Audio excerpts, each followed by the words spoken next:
Mr. President. Senator from Washington. Thank you, Mr. President. Mr. President, I rise today to join my Democratic colleagues in lifting up the voices of countless people in my home state of Washington and around the nation who are calling out for Congress to truly address the climate change crisis. Now, while I'm glad that Republicans have decided to take at least a short break from their hurried ideological campaign to pack our nation's federal courts with as many conservative judges as possible, it is inexcusable they are now choosing to play silly political games instead of working with us to make progress on the many challenges that our constituents are facing right now. Let me be clear, Mr. President. Democrats welcome a robust, fact-based discussion here on the Senate floor about what we as a nation must do to combat climate change. That's not what today's vote is, nor what it was meant to be. From the beginning, this vote was scheduled by Republicans to throw red meat to their right-wing base, and an extra bone to big oil and gas. But, Mr. President, if anything, what today's vote makes painfully obvious is that while Democrats are here at the table, ready to get to work to tackle one of the most urgent issues of our time, Republicans don't have a vision, much less any solutions for how we are going to reverse the course of climate change and prevent future damage to our planet. On the contrary, many Republicans won't even admit this is a problem, even after the Trump administration itself released its own report detailing how climate change has damaged our planet and will continue to do so if unaddressed. See, Democrats are all on the same page. We believe in the science. We believe climate change is one of our planet's most urgent crises, and we all believe now is the time we have to take action before our planet suffers even more irreparable harm.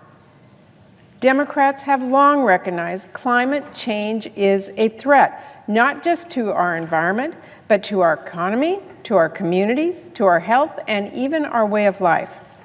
And as a voice for Washington State, whose residents are being threatened summer after summer with ever-worsening wildfires that destroy more property and cost more money to contain and prevent every year, and as a grandmother who wants to leave a better world for the next generation, this is personal to me.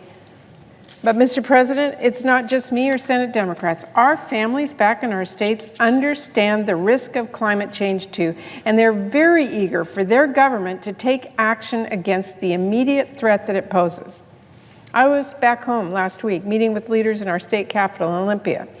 They're working on a suite of aggressive policies aimed at tackling climate change. And every day I hear from young people all over my state about how they want to inherit a clean, healthy planet. And the only way we can ensure that happens is by listening to the science and working to do something now while we still can make a difference. Mr. President, I'm inspired by my constituents, especially the students, and I understand why they're so passionate. They get it. They know how serious climate change is for today and tomorrow, and they get we don't have any time to waste. But, Mr. President, they cannot do it alone, and neither can Washington State. It's going to take a national commitment, a federal effort to give this issue the attention it deserves, and Congress should play a major role in making sure it is treated like the emergency that it is.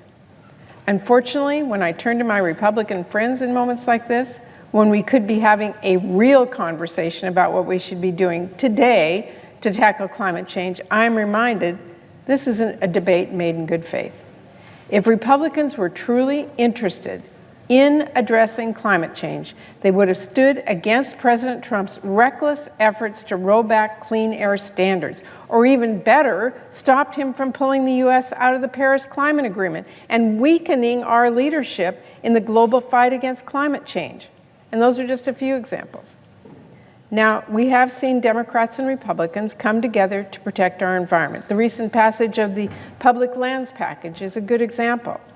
But when it comes to the issue of climate change and having a discussion about what it would take to really address it with the seriousness and the urgency it deserves, Republicans apparently only have time for partisan political games, which is so unfortunate because it is long past time for them to recognize climate change is an urgent, it is a serious issue, and it is going to take all of us working together to prevent future generations from suffering the worst of its impacts.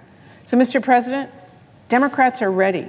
We are willing to debate Republicans on the facts about the risks of not tackling climate change as aggressively as possible. And I can only urge Republicans to drop these games.